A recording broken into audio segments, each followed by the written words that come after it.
ಎಲ್ಲ ಒಂದು SLC ವಿದ್ಯಾರ್ಥಿಗಳಿಗೆ ಟ್ರೂ ಸಿಕ್ PCL ಚಾನಲ್ಗೆ ಸ್ವಾಗತ. ನಾನು ಚೇತನ್ CK. ಇವತ್ತಿನ ಈ ಒಂದು ವಿಡಿಯೋದಲ್ಲಿ ನಿಮಗೆ SLC FA4 ಎಕ್ಸಾಮ್ಗೆ ಅಂದರೆ ರೂಪನಾಥಕ ಮೌಲ್ಯಮಾಪನ ಪರೀಕ್ಷೆ 4ಕ್ಕೆ ವಿಜ್ಞಾನ ವಿಷಯದ ಒಂದು ಪ್ರಶ್ನೆ ಪತ್ರಿಕೆ ಉತ್ತರ ಸಹಿತ ನೋಡೋಣ. ಈ ಒಂದು ಕ್ವಶನ್ ಪೇಪರು ನೇಮ್ ಒಂದು FA4 ಎಕ್ಸಾಮ್ಗೆ ತುಂಬಾನೇ ಇಂಪಾರ್ಟೆಂಟು. ಯಾಕಂದ್ರೆ ನಿಮಗೆ ಇಲ್ಲಿ ಯಾವ ಪ್ಯಾಟರ್ನ್ ಕೊಟ್ಟಿದ್ದಾರೆ ಇದೇ ರೀತಿ ಪ್ಯಾಟರ್ನು ನೇಮ್ ಒಂದು FA4 ಎಕ್ಸಾಮ್ ಇರ್ತದೆ. ಜೊತೆಗೆ ಕೆಲವೊಂದು ಕ್ವಶನ್ ರಿಪೀಟ್ ಆಗ್ತವೆ ಅನ್ನೋದಕ್ಕಿಂತ ತುಂಬಾನೇ ಇಂಪಾರ್ಟೆಂಟ್ ಪ್ರಶ್ನೆಗಳು. ಅರ್ಥ ಆಯ್ತಾ? ತಪ್ಪದೆ ನೋಡ್ಕೊಳ್ಳಿ, ಹೆಲ್ಪ್ಫುಲ್ ಆಗ್ತವೆ ನಿಮ್ಮ ಪೇಪರ್ ಎಕ್ಸಾಮ್ಗೆ. ಪ್ಯಾಟರ್ನ್ ಕೂಡ ಸೇಮ್ ಇರ್ತದೆ, ನೋಡ್ಕೊಳ್ಳಿ ಚೆನ್ನಾಗಿ. ಖಂಡಿತ ಕೊನೆಯವರೆಗೆ ತಪ್ಪದೆ ನೋಡ್ಕೊಳ್ಳಿ. ಸೊ ವಿತ್ ಕೀ ಆನ್ಸರ್ ಕೊಡ್ತೀನಿ, ಕಂಪ್ಲೀಟ್ ಕೀ ಆನ್ಸರ್ ಕೊಡ್ತೀನಿ. ಸೊ ಕೊನೆಯವರೆಗೆ ತಪ್ಪದೆ ನೋಡ್ಕೊಳ್ಳಿ. ಬನ್ನಿ ಇವತ್ತಿನ ಈ ಒಂದು ಶುರು ಮಾಡೋಣ.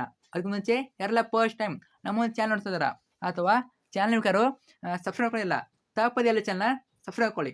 ಯಾಕಂದ್ರೆ ಇದೇ ರೀತಿ FA4 ಎಕ್ಸಾಮ್ಗೆ ಎಲ್ಲ ವಿಷಯ ಕ್ವಶನ್ ಆಗ್ತವೆ, ಎಲ್ಲ ವಿಷಯಗಳ ಕ್ವಶನ್ ಪೇಪರ್ ತರಿಸ್ತೀವಿ, ವಿತ್ ಆನ್ಸರ್ ಆಗ್ತೀವಿ. ಜಸ್ಟ್ FA4 ಮಾತ್ರವಲ್ಲ, ನೇಮ್ ಒಂದು ಅನ್ಯುವಲ್ ಎಕ್ಸಾಮ್ಗೆ ಪ್ರತಿನಿಧಿಸಿದ ಪಾಸಿಂಗ್ ಪ್ಯಾಕೇಜು, ಸ್ಕೋರಿಂಗ್ ಪ್ಯಾಕೇಜು, ಮತ್ತೆ ಫಿಕ್ಸ್ ಪ್ರಶ್ನೆಗಳು, ಕ್ವಶನ್ ಪೇಪರ್ಗಳು, ಎಲ್ಲ ವಿಡಿಯೋಗಳು ಇದೊಂದು ಬರ್ತವೆ. ನೇಮ್ ಒಂದು SLC ಮುಗಿಯೋವರೆಗೆ ಎಲ್ಲ ಬರ್ತವೆ. ಅವೆಲ್ಲ ಬೇಕು ಅಂತಂದ್ರೆ ತಪ್ಪದೆ ಚಾನಲ್ ಸಬ್ಸ್ಕ್ರೈಬ್ ಮಾಡ್ಕೊಳ್ಳಿ, ಕಡ್ಡಾಗಿ ಮಾಡ್ಕೊಳ್ಳಿ. ನೀವು ಮಾಡ್ಕೊಂಡ್ರೆ ಮತ್ತೆ ವಿಡಿಯೋ ಸಿಗ್ತವೆ. ಬಿಟ್ರೆ ಅಂತ ಹೇಳಿ ಎಲ್ಲ ಕಳ್ಕೊತೀರಾ. ಸೊ ತಪ್ಪದೆ ಮಾಡ್ಕೊಳ್ಳಿ. ಮಾಡಿದ್ರಾ? ಜೊತೆಗೆ ವಿಡಿಯೋ ಲೈಕ್ ಬಿಟ್ಟು ಫ್ರೆಂಡ್ಸ್ ಶೇರ್ ಮಾಡಿ, ಎಲ್ಲ ಫ್ರೆಂಡ್ಸ್ ಶೇರ್ ಮಾಡಿ. ತಪ್ಪದೆ ಅವ್ರಿಗೂ ಹೆಲ್ಪ್ ಮಾಡ್ತಿರಲ್ವಾ? ಓಕೆ, ಬನ್ನಿ ಇವತ್ತಿನ ಈ ವಿಡಿಯೋನ ಶುರು ಮಾಡೋಣ. ಮೊದಲಾಗಿ ಇದು ಪ್ರಶ್ನೆ ಪತ್ರಿಕೆ ನೋಡ್ಕೋಬಹುದು. ನಾನು ನಿಮಗೆ ಉತ್ತರ ಸಹಿತ ಹೇಳ್ತಾ ಹೋಗ್ತೀನಿ. ಮೊದಲಾಗಿ FA4 ಎಕ್ಸಾಮು ಒಟ್ಟು ಅಂಕಗಳು 20 ಅಂಕಗಳ ಎಕ್ಸಾಮ್ ಇರ್ತದೆ. ವಿಷಯ ವಿಜ್ಞಾನ, ತರಗತಿ 10ನೇ ತರಗತಿ, ಸಮಯ 40 ನಿಮಿಷ. ಮೊದಲಾಗಿ ನಿಮಗೆ 3 ಮಲ್ಟಿಪಲ್ ಇರ್ತವೆ, 3 ಮಲ್ಟಿಪಲ್ ಚಾಯ್ಸ್ ಇರ್ತವೆ. ಬಹು ಪ್ರಶ್ನೆಗಳು. ಸರಿಯಾದ ಉತ್ತರ ಆರಿಸಿ ಬರೆಯಿರಿ. ಪ್ರಶ್ನೆ 1, ಕಾರ್ಬನ್ ಇತರೆ ಕಾರ್ಬನ್ ಪರಮಾಣುಗಳೊಂದಿಗೆ ಬಂಧವನ್ನು ಏರ್ಪಡಿಸಿಕೊಂಡು ಬೃಹತ್ ಅಣುಗಳನ್ನು ಕೊಡುತ್ತದೆ. ಕಾರ್ಬನ್ನ ಈ ಅನನ್ಯ ಗುಣ ಏನಾಗ್ತದೆ? ಕೆಟನೀಕರಣ ಅನ್ನೋದು ಸರಿಯಾದ ಉತ್ತರ, ಕೆಟನೀಕರಣ, ಆಪ್ಷನ್ ಬಿ.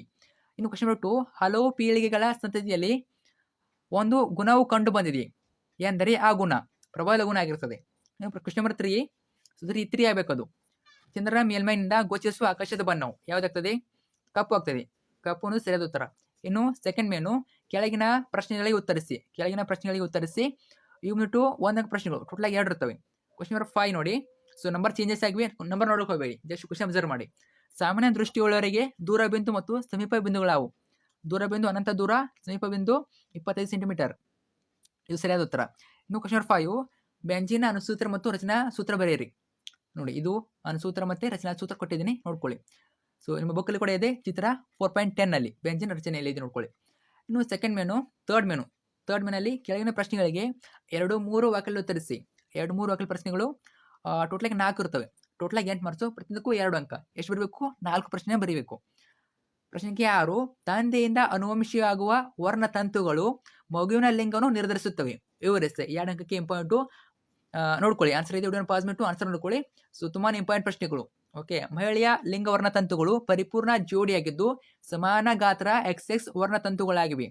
ಪುರುಷ ಲಿಂಗ ವರ್ಣತಂತುಗಳ ಜೋಡಿಯಲ್ಲಿ ಸಾಮಾನ್ಯ ಗಾತ್ರದ X ವರ್ಣತಂತು ಮತ್ತು ಗಾತ್ರದಲ್ಲಿ ಚಿಕ್ಕದಾದ Y ವರ್ಣತಂತುಗಳಿವೆ. ತಂದೆಯಿಂದ X ವರ್ಣತಂತು ಪಡೆದ ಮಗು ಹುಡುಗಿಯಾಗುತ್ತದೆ, ತಂದೆಯಿಂದ Y ವರ್ಣತಂತು ಪಡೆದ ಮಗು ಹುಡುಗನಾಗಿರುತ್ತದೆ. ಇನ್ನು ಸಂಖ್ಯೆ 7, ಕೊಟ್ಟಿರುವ ಆಹಾರ ಸರಪಳಿಯನ್ನು ಗಮನಿಸಿ, ಕೆಳಗಿನ ಪ್ರಶ್ನೆಗಳಿಗೆ ಉತ್ತರಿಸಿ. ಆಹಾರ ಸರಪಳಿ ನೋಡ್ಕೊಂಡು ಮೊದಲು ಕೊಟ್ಟಿದ್ದಾರೆ ನೋಡಿ ಕ್ವಶನ್. ಹಸಿರು ಸಸ್ಯಗಳು, ಜಿಂಕೆ, ಹುಲಿ. ಇಲ್ಲಿ ಕ್ವಶನ್ ಕೊಟ್ಟಿದ್ದಾರೆ ನೋಡಿ, ಹಸಿರು ಸಸ್ಯಗಳು, ಜಿಂಕೆ, ಹುಲಿ. ಪ್ರಶ್ನೆ, ಹುಲಿಗೆ 700 kg ಶಕ್ತಿಯು ಲಭ್ಯವಾದರೆ ಹಸಿರು ಸಸ್ಯಗಳು ಹೊಂದಿರುವ ಶಕ್ತಿಯ ಪ್ರಮಾಣವೆಷ್ಟು? ಆ ಪ್ರಶ್ನೆ, ಯಾವ ಪೋಷಣಾಸ್ತ್ರದ ಜೀವಿಯಲ್ಲಿ ಹಾನಿಕಾರಕ ರಾಸಾಯನಿಕಗಳ ಸಂಗ್ರಹ ಗರಿಷ್ಠವಾಗಿರುವುದು ಏಕೆ? ಉತ್ತರ ನೋಡಿ, ಹಸಿರು ಸಸ್ಯಗಳು ಹೊಂದಿರುವ ಶಕ್ತಿಯ ಪ್ರಮಾಣ 7000 kg ಆಗ್ತದೆ.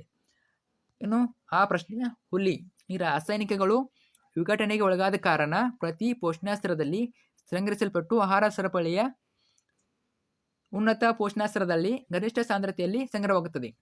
ನೆಕ್ಸ್ಟು 8ನೇ ಪ್ರಶ್ನೆ, ಮೊಯಫಿಯಾ ಅಥವಾ ಸಮೀಪದೃಷ್ಟಿ ದೋಷ ಎಂದರೇನು? ಅದನ್ನು ಸರಿಪಡಿಸಲು ಬಳಸುವ ಮಸೂರದ ವಿಧಾನವನ್ನು ಹೆಸರಿಸಿ. ಈ ದೋಷಕ್ಕೆ ಕಾರಣವೇನು? ಸಮೀಪದ ವಸ್ತುಗಳು ಸ್ಪಷ್ಟವಾಗಿ ಕಾಣುತ್ತವೆ, ಆದರೆ ದೂರದ ವಸ್ತುಗಳು ಸ್ಪಷ್ಟವಾಗಿ ಕಾಣುವುದಿಲ್ಲ. ಈ ದೋಷವನ್ನು ಸಮೀಪದೃಷ್ಟಿ ದೋಷ ಎನ್ನುವರು. ಈ ದೋಷ ಉಂಟಾಗಲು ಕಾರಣ ಕಣ್ಣಿನ ಮಸೂರದ ವಿಪರೀತ ವಕ್ರತೆ. ಇನ್ನೊಂದು 2ನೇ ಪಾಯಿಂಟು, ಕಣ್ಣು ಗುಡ್ಡೆಯು ಸಹಸ್ಥಿತಿಯಿಂದ ಸ್ಥಿತಿಗಿಂತ ಉದ್ದವಾಗಿರೋದು. ಯಾವಾಗ ಕಣ್ಣುಗುಡ್ಡೆ ಸರಳ ಸ್ಥಿತಿಗಿಂತ ಉದ್ದ ಇರ್ತದೆ ಅವಾಗ ಕೂಡ ಇದು ಉಂಟಾಗ್ತದೆ. ಇನ್ನು ಪರಿಹಾರ, ಇನ್ನು ಮೊಸರು ಬಳಕೆಯಿಂದ ಇದನ್ನ ಪರಿಹಾರ ಮಾಡ್ಬೋದು. ಇದಕ್ಕೆ ನಿಮಗೆ 2 ಅಂಕ ಇರ್ತದೆ. ನಂತರ ಬಿಳಿಯ ಬಣ್ಣದ ರೋಹಿತದ ಪುನರ್ ಸಂಯೋಜನೆ ಚಿತ್ರವನ್ನು ಬರೆಯಿರಿ.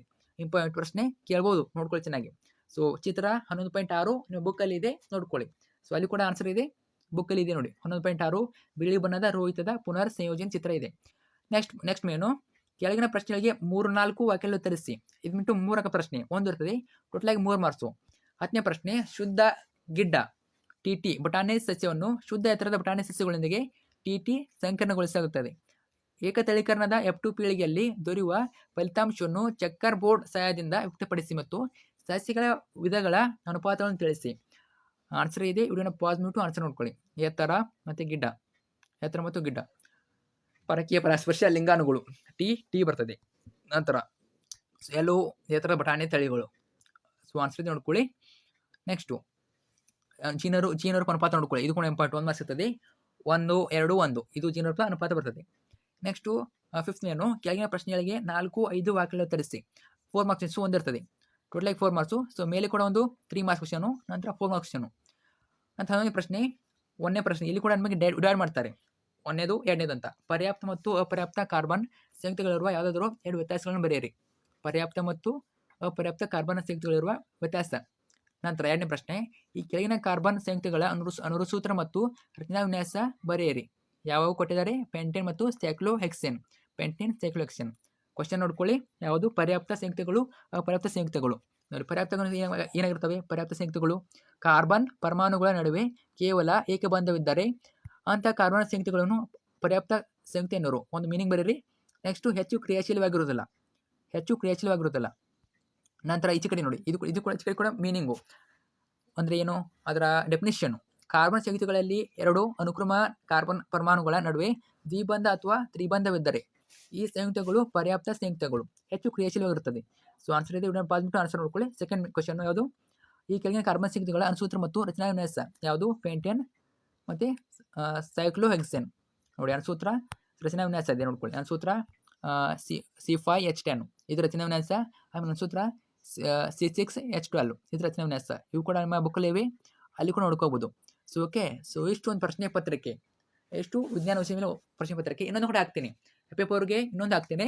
ಜೊತೆಗೆ ಈಗಾಗಲೇ ಚಾನಲ್ ನಿಮಗೆ ಎಲ್ಲ ವಿಷಯ ಇರ್ತವೆ, ಕನ್ನಡ, ಇಂಗ್ಲೀಷು, ಗಣಿತ, ಸಮಾಜ ವಿಜ್ಞಾನ ಎಲ್ಲ ಕೂಡ ಹಾಕಿರ್ತೀನಿ. ಅವನು ಕೂಡ ತಪ್ಪು ನೋಡ್ಕೊಳ್ಳಿ. ಪೇಪರ್ ಎಕ್ಸಾಮ್ ಹಾಕಿರ್ತೀನಿ. ಅವಷ್ಟೇ ಮಾತ್ರ ಅಲ್ಲ, ನಿಮ್ಮೊಂದು ಆನ್ಯುವಲ್ ಎಕ್ಸಾಮ್ಗೆ ಬೋರ್ಡರ್ ಮೀಟರ್ ಅಂತ ಮಾಡೆಲ್ ಕ್ವಶನ್ ಕೀ ಆನ್ಸರ್ ಹಾಕಿರ್ತೀನಿ, ಅವು ಕೂಡ ಹಾಕಿರ್ತೀನಿ ಚಾನಲಲ್ಲಿ. ತಪ್ಪು ಅವನು ಕೂಡ ನೋಡ್ಕೊಳ್ಳಿ. ಈಗ ಹಾಕಿದ್ದೀನಿ ನೋಡಿ. ಸೊ ಆಲ್ಮೋಸ್ಟ್ ಕವರ್ ಆಗ್ತಾವೆ ಎಲ್ಲ ಕೂಡ. ಸೊ ಪ್ಲೇಸ್ ಮಾಡಿದ್ದೀನಿ, ಒಂದು SLC model question key answer ಅಂತ ಪ್ಲೇಸ್ ಮಾಡಿದ್ದೀನಿ. ಅವ್ರು ನೋಡ್ಕೊಳ್ಳಿ ತಪ್ಪದೆ, ಯಾಕಂದರೆ ಪ್ಯಾಟರ್ನ್ ಸೇಮ್ ಬರ್ತದೆ ಆನ್ಯುವಲ್ ಎಕ್ಸಾಮ್ಗೆ. ತಪ್ಪದೆ ನೋಡ್ಕೊಳ್ಳಿ. ಸೊ ಕಂಪ್ಲೀಟ್ ಆನ್ಸರ್ ಕೊಟ್ಟಿದ್ದೀನಿ ನೋಡಿ. ತಪ್ಪದೆ ನೋಡ್ಕೊಳ್ಳಿ. ಫ್ರೆಂಡ್ಸ್ ಶೇರ್ ಮಾಡಿ, ಸೊ ಕಮೆಂಟ್ ಕೂಡ ಮಾಡಿ. ನಿಮಗೆ ಯಾವ ಬೇಕು ಅಂತ ಕಮೆಂಟ್ ಮಾಡಿ. Thank you so much.